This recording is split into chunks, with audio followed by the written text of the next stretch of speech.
Hello student, first unit हमारी जो है वो लास्ट टाइम कंप्लीट हो गई थी। आज हम जो है वो नेक्स्ट आपके पास सेकंड यूनिट जो है जो इलेक्ट्रिसिटी उसको जो है वो स्टार्ट करने जा रहे हैं। वहां पे देखो इलेक्ट्रोस्टैटिक में हमने जो पढ़ा था वो था चार्ज एट रेस्ट, कि रेस्ट में अगर चार्ज हो तो उससे रिलेटेड हमने डिफरेंट प्रॉपर्टीज जो है वो पढ़ी है। वहां पे इलेक्ट्रिक फील्ड जो है वो कैलकुलेट किया, पोटेंशियल हमने निकाला है, फिर गोस थ्योरम अप्लाई की और लास्ट का जो टॉपिक था हमारे पास कहीं कैपेसिटर से रिलेटेड जो है वो हमने स्टडी किया। अब बात करते हैं कि इलेक्ट्रिसिटी देखो यहाँ पे चार्ज क्या होगा, मोशन में होगा। इस पूरी यूनिट्स में हमारे पास क्या है, हम चार्ज को रेस्ट में नहीं, चार्ज को किस में लेके चलेंगे, मोशन में। कोई भी कंडक्टर है अगर उसमें हमारे पास क्या है, चार्ज मूव कर रहा हो पर्टिकुलर डायरेक्शन में। वैसे देखो जनरली हमारे पास क्या है कि जो इलेक्ट्रॉन है वो रैंडम मोशन में होते हैं, तो चार पार्टिकल हमारे पास क्या है कि रैंडम मोशन में है। लेकिन अगर वो पर्टिकुलर डायरेक्शंस में मूव नहीं कर रहे हैं तब करंट नहीं है। करंट हमारे पास जो होगा इलेक्ट्रिसिटी उसके अंदर से हमारे पास हम कब मानेंगे कि जब जो चार्ज है वो एक पर्टिकुलर डायरेक्शन में हमारे पास क्या है कि मूव कर रहा हो। कैसे कि देखो हमारे पास क्या है, किस टर्म से हम यूज करेंगे इसको, करंट। तो करंट बेसिकली क्या है, flow of charge in a particular direction. कि चार्ज आपका अगर एक पर्टिकुलर डायरेक्शन में मूव कर रहा है तो वहां पे हम कह देते हैं कि यहाँ पे हमारे पास क्या है, करंट है। जैसे मैंने कोई कंडक्टर लिया, इस कंडक्टर में से हमारे पास क्या है कि अगर आपके पास चार्ज जो है, इलेक्ट्रॉन्स जो हैं वो एक पर्टिकुलर डायरेक्शन में मूव करें, एक एंड से दूसरे एंड तक हमारे पास क्या है ड्रिफ्ट हो जाए, मूव जो है वो हमारे पास क्या है करते हैं। अभी हम जो है इसका पाथ जो है वो स्ट्रेट लाइन नहीं होता इलेक्ट्रॉन्स का जो है वो अभी हम डिस्कस करते हैं कि किस तरह का पाथ जो फॉलो करता है।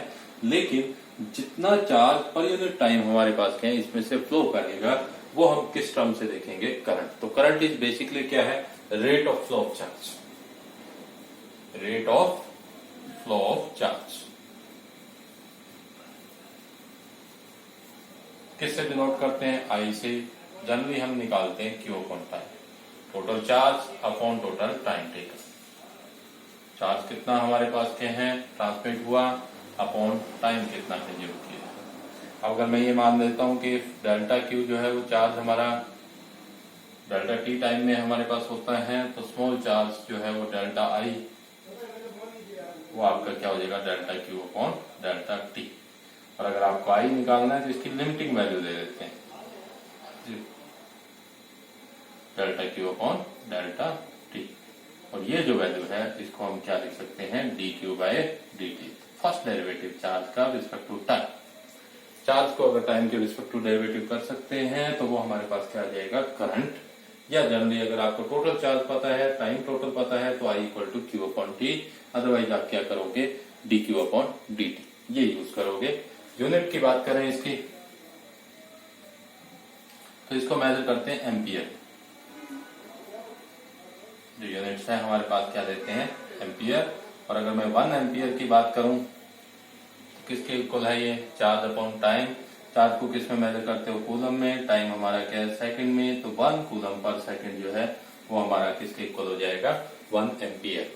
तो आप ये कह सकते हो कि अगर किसी भी कंडक्टर में 1 कूलम चार्ज 1 सेकंड के लिए फ्लो किया जाता है तो उसमें करंट की जो वैल्यू होगी वो किसके इक्वल आ जाएगी, 1 एम्पियर के इक्वल जो है वो हमारे पास आ जाती है। तो ये था अपने पास क्या है, करंट। फिर देखते हैं कि इलेक्ट्रॉन किस तरह से, अभी हमने बोला कि इलेक्ट्रॉन जो है वो फ्लो करेंगे, लेकिन किस तरह से हमारे पास क्या है फ्लो करेंगे। उसके लिए हमारे पास क्या इनकी जो है वो वेलोसिटी होगी या स्पीड हमारे पास क्या है, किस स्पीड से जो वो मूव करते हैं। एक देखो करंट हमारे पास क्या है, इसमें आप डायरेक्शन लेते हो। डायरेक्शन जो है करंट की वो क्या है, फ्लो ऑफ इलेक्ट्रॉन के अपोजिट होती है, opposite to flow of electron. Electron अगर आपके इधर मूव कर रहे हैं तो करंट की डायरेक्शन आप क्या लोगे, उससे अपोजिट लोगे, ठीक है। लेकिन फिर भी हमारे पास क्या है, करंट जो है, जैसे अगर हम बात करें इसमें मैग्नीट्यूड भी है, साथ में हमारे पास क्या आप बोल रहे हो कि करंट जो है वो डायरेक्शंस भी होगी पर्टिकुलर, इसमें इलेक्ट्रॉन फ्लो के अपोजिट डायरेक्शंस हमारे पास लेते हैं। लेकिन फिर भी करंट जो है वो हमारे पास क्या है, वेक्टर क्वांटिटी नहीं है, ये आपके पास क्या है, स्केलर क्वांटिटी है। आपने +1 में जो है वो स्टडी किया। किसी भी क्वांटिटी को आप वेक्टर कब बोलते हो, जब उसमें हमारे पास क्या है, magnitude as well as direction हो, लेकिन साथ के साथ वो क्या होना चाहिए, उनकी एडिशन जो है वो हमारे पास क्या है, हम वेक्टर लॉ की हेल्प से जो है वो करें, तब हमारे पास क्या है कि वो पॉसिबल है। अदरवाइज जो है उसको वेक्टर आप नहीं बोलोगे। तो यहाँ पे हमारे पास क्या है, करंट जो है, डायरेक्शन है, इसमें मैग्नीट्यूड भी होगा, ये दोनों कंडीशन वो सेटिस्फाई करते हैं। लेकिन टोटल जब करंट निकालना हो तो हम सिंपल अलजेब्रा का यूज करते हैं, ना कि वेक्टर के लॉ लगाते हैं। ना ही आपको triangle law of vector addition या parallelogram law of vector addition, ऐसा कोई भी हमारे पास कहीं की लॉ जो है वो यहाँ पे अप्लाई नहीं करते। जस्ट आप क्या है, जो स्केलर सिंपल अलजेब्रा जो होता है कि 2 + 3 = 5 है, 5 + 4 = 9 है, आप उसका यूज करके जो वो हमारे पास क्या है, ये निकालते हैं। नेक्स्ट है अपने पास ड्रिफ्ट वेलोसिटी। बड़ा ही इंपॉर्टेंट आर्टिकल है ड्रिफ्ट वेलोसिटी, या फिर स्पीड, वीडी से आप डिनोट करते हो। क्या होता है, देखो मेरे पास, मैं अगर बात करूं,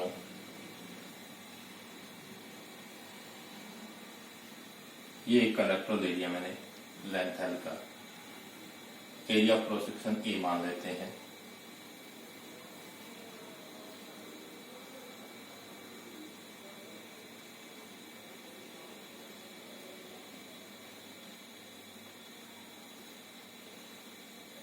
ये मैंने की लगाई है, बैटरी से इसको कनेक्ट कर दिया।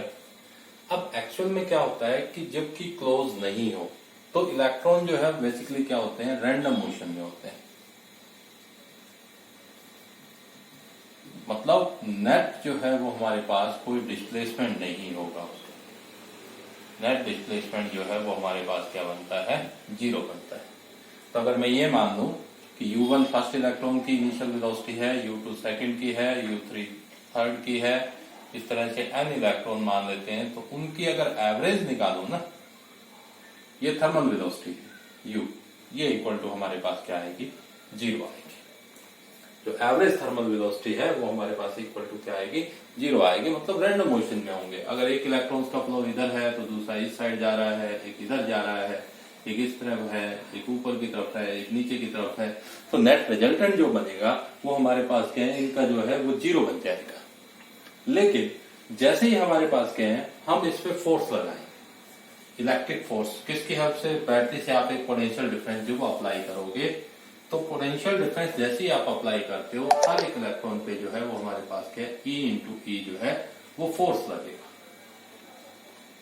और डायरेक्शन जो है, क्योंकि इलेक्ट्रॉन पे नेगेटिव चार्ज होता है, तो डायरेक्शन ऑफ फोर्स जो है वो इलेक्ट्रिक फील्ड के हमारे पास क्या है, अपोजिट हो जाएगी।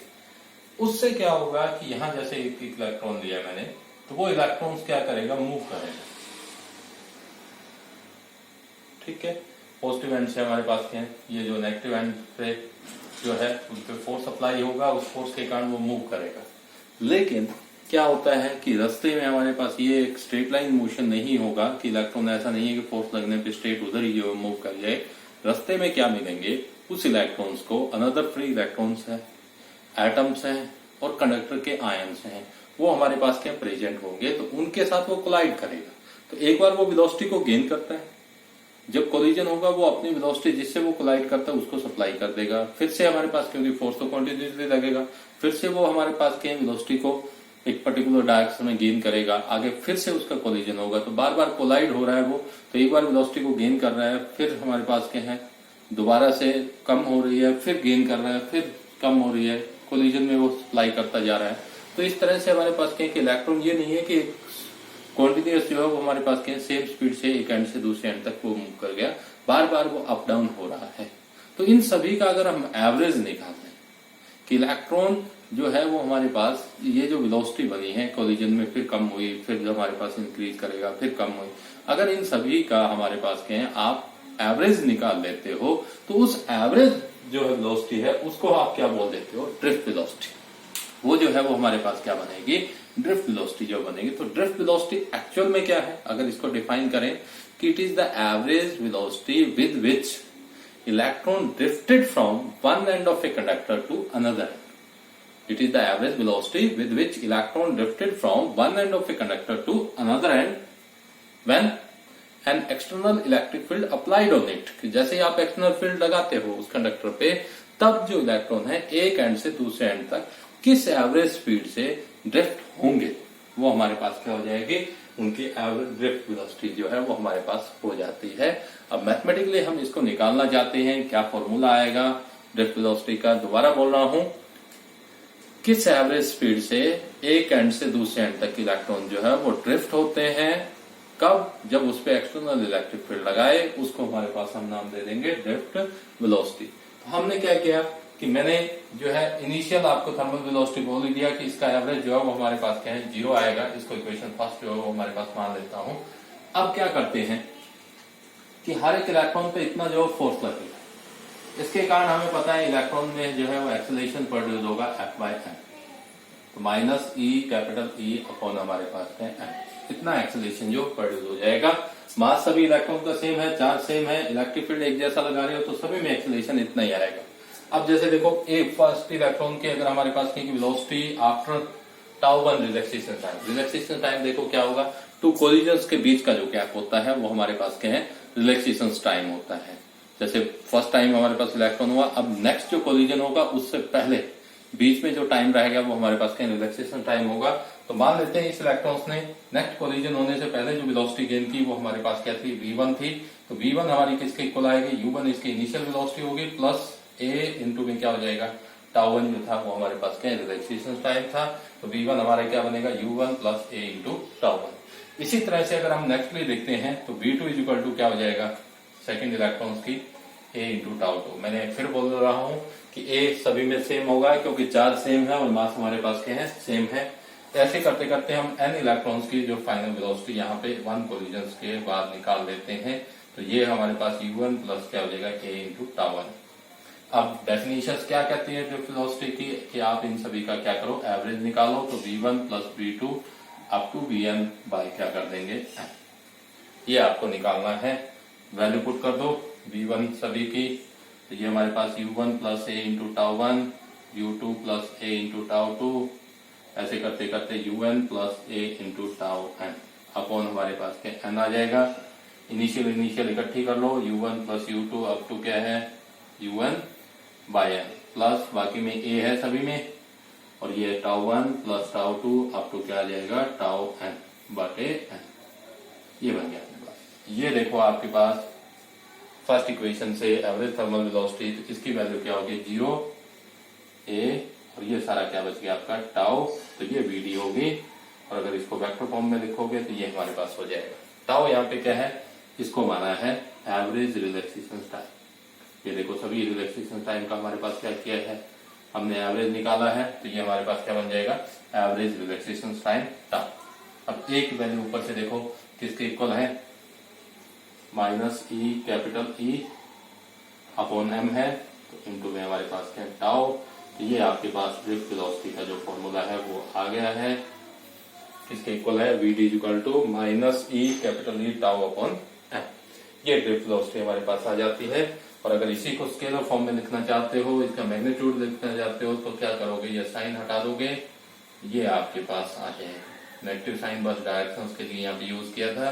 तो vd इक्वल टू क्या आ जाएगा, E capital E τ upon m। E है charge on electron, capital E आपने इलेक्ट्रिक फील्ड जो अप्लाई किया, τ रिलैक्सेशन टाइम है, और m हमारे पास क्या है, मास ऑफ चार पार्टिकल जो इलेक्ट्रॉन्स हमारे पास है। तो इस तरह से आप क्या है कि ड्रिफ्ट वेलोसिटी निकाल सकते हो। ध्यान से करना, बड़ा ही हमारे पास क्या है, अच्छा टॉपिक है, और एग्जाम में काफी बार जो है वो हमारे पास क्या है, आया हुआ है। आपको एक्सप्रेशन फाइंड आउट करनी है, सीधा से कंडक्टर लेना है, लेंथ L है, एरिया ऑफ क्रॉस सेक्शन हमारे पास क्या A है, तो उसमें हमारे पास क्या इलेक्ट्रॉन्स की इनिशियल थर्मल वेलोसिटी का एवरेज 0 कर दोगे। मैंने आपको बताया कि इनिशियली जो वो रैंडम मोशन में होंगे, जब कोई इलेक्ट्रिक फील्ड नहीं अप्लाई करोगे तो टेम्परेचर के कारण वो रैंडमली जो है वो हमारे पास क्या मूव करेंगे। बट यहाँ अगर हम उन सभी का एवरेज निकालें तो वो इक्वल टू हमारे पास क्या 0 हो जाता है। तो ये आपके पास जो है एक्सप्रेशन आ जाएगी। नेक्स्ट देखो आर्टिकल है हमारे पास कि आपको करंट और ड्रिफ्ट वेलोसिटी में रिलेशन निकालना है। क्या फाइंड आउट करना है, करंट और ड्रिफ्ट वेलोसिटी के बीच की रिलेशन, क्या रिलेशन है करंट और ड्रिफ्ट वेलोसिटी।